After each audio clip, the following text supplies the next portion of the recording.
بسم اللہ الرحمن الرحیم۔ السلام علیکم دوستو، امید کرتا ہوں تمام احباب بخیر و عافیت ہوں گے۔ میں ہوں آپ کا بھائی شیخ راحیل اور آپ دیکھ رہے ہیں میرا یوٹیوب چینل شیخ راحیل آفیشل۔ دوستو، جب بھی پاکستان کی سالمیت کی بات آتی ہے، پاکستان کے بننے سے لے کر اور پاکستان کی بقا تک کی بات آتی ہے، تو ایک بہت ہی خوبصورت، بہت ہی شفیق اور بہت ہی غیور انسان کا ذکر نہ ہو تو بات مکمل نہیں ہوتی۔ اور ناظرین، یہ وہ شخصیت ہے جن کا نام لے کر آج کے ہمارے تمام سیاستدان، بھلے وہ کوئی بھی ہوں، وہ اپنا اپنا چورن بیچ رہے ہیں۔ ناظرین، یہ وہ پروقار شخصیت ہیں جن کو نہ صرف پاکستان بلکہ پوری دنیا کے اندر ان کا نام بہت عزت سے اور بڑے احترام کے ساتھ لیا جاتا ہے۔ ناظرین، یہ وہ اللہ کی عطا کردہ نعمت تھی پاکستان کے لیے کہ جس کو رہتی دنیا تک یاد رکھا جائے گا۔ ناظرین، یہ وہ شخصیت ہیں کہ جس کے لیے ہم آج بھی اور ہماری آنے والی نسلیں بھی ہمیشہ دعائے مغفرت کرتی رہیں گی۔ ناظرین، اس شخصیت کا نام ہے قائد اعظم محمد علی جناح۔ ناظرین، یہ وہ اللہ کریم کا تحفہ تھا کہ جس کو اللہ کریم نے صرف اور صرف ہمارے ملک کے لیے نہ صرف پیدا کیا بلکہ اس کو وہ تعلیم عطا کی، دین کی، دنیا کی اور تمام ایسے علوم جس کو بروئے کار لاتے ہوئے ہمارے قائد نے اس ملک کو جیتنے میں، اس ملک کو حاصل کرنے میں اور ہمارے لیے آزاد کروا کر ہمیں گفٹ کرنے میں کوئی کسر نہیں چھوڑی۔ ناظرین، اللہ کریم قائد اعظم محمد علی جناح اور ان کی والدہ اور ان کے والدین اور ان کی بہن اور جتنی بھی ان کی اولاد، اللہ کریم سبھی کے درجات بلند فرمائے۔ اللہ کریم جو زندہ ہیں انہیں عزتوں سے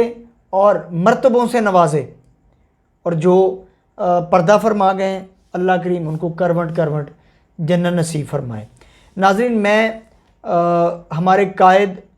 محمد علی جناح صاحب رحمۃ اللہ تعالیٰ علیہ کی زندگی کی جو ایک ان کے اوپر کتاب لکھی گئی ہے، جو ان کی زندگی جیسی انہوں نے گزاری، ناظرین وہ میں پڑھ رہا تھا اور اچانک ایک ایسی خوبصورت بات، ایک ایسا خوبصورت واقعہ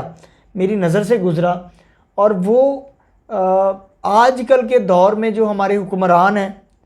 وہ ان کے لیے ایک ایسا سبق ہے، اگر کہ وہ اس چیز کے اوپر صرف اس ایک واقعے کو تسلی کے ساتھ،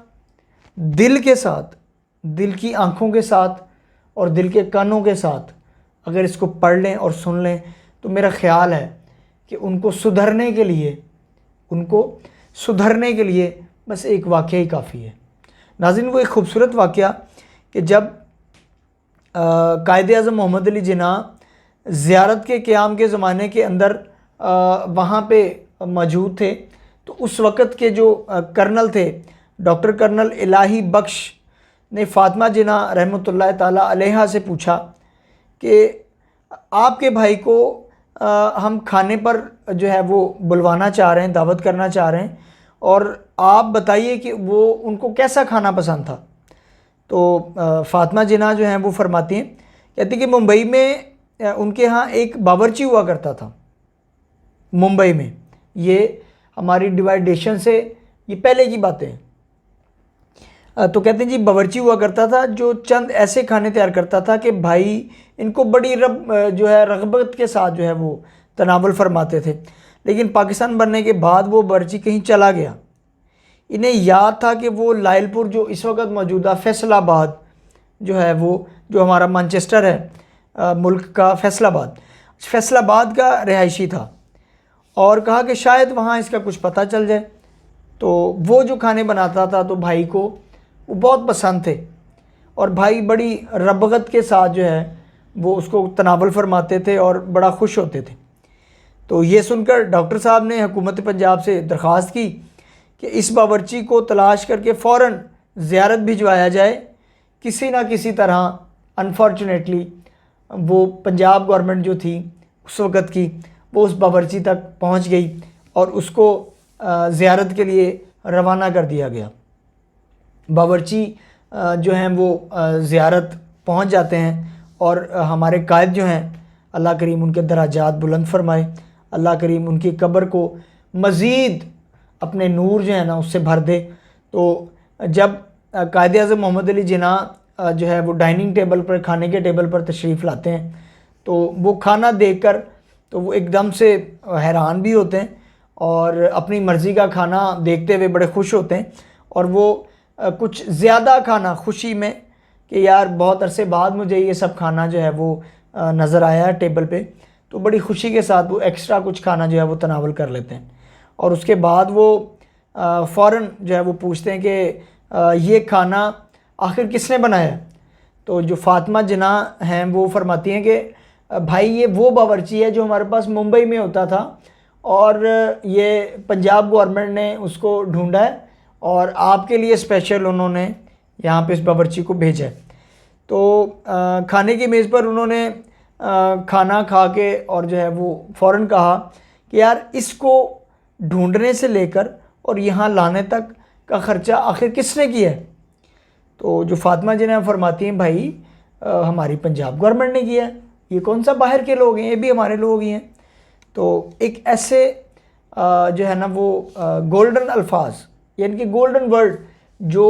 ہمارے سیاستدان حضرات کی شاید زندگی بدلنے کے لیے وہ کافی ہیں. آپ نے وہ ایک فائل منگوائی جو اس کے آنے جانے سے اور کرنے کرانے سے سارا جو بھی خرچ تھا وہ فائل منگوائی اور اس کے اوپر لکھا, اور وہ لکھا کیا تھا, وہ بڑی خوبصورت بات لکھی گئی تھی کہ وہ جس میں کہا تھا کہ گورنر جنرل جو ہیں ہمارے ان کے پروٹوکول اور ان کے باورچی کو لانے کا اور کھانا بنانے کا جو بھی معاملہ ہے وہ حکومت کے کسی ادارے کے ذمے نہیں ہے. یعنی کہ آسان الفاظ میں کہ باورچی صاحب کو ڈھونڈنے کا اور ڈھونڈنے کے بعد یہاں تک لانے کا خرچ اور کھانا بنانے کا خرچ, اتنے پروٹوکول کی ذمہ داری ریاست کے کسی ادارے کے ذمے نہیں ہے. وہ ٹھیکہ نہیں لیا انہوں نے. جو بھی خرچ ہوگا یہ جس کے لیے سارا اہتمام کیا گیا ہے یہ اہتمام کا تمام خرچ وہ خود بیئر کرے گا, کھایا بھی تو اسی نے نا. ناظرین یہ ہمارے قائد کی مینٹیلٹی تھی, یہ ہمارے قائد کی وہ لائلٹی تھی اس ملک کے ساتھ, اور یہ ان کی تربیت تھی ناظرین, کہ جس نے اس تمام تر مخالفین کے باوجود ہمارے لیے اللہ کریم کی عطا سے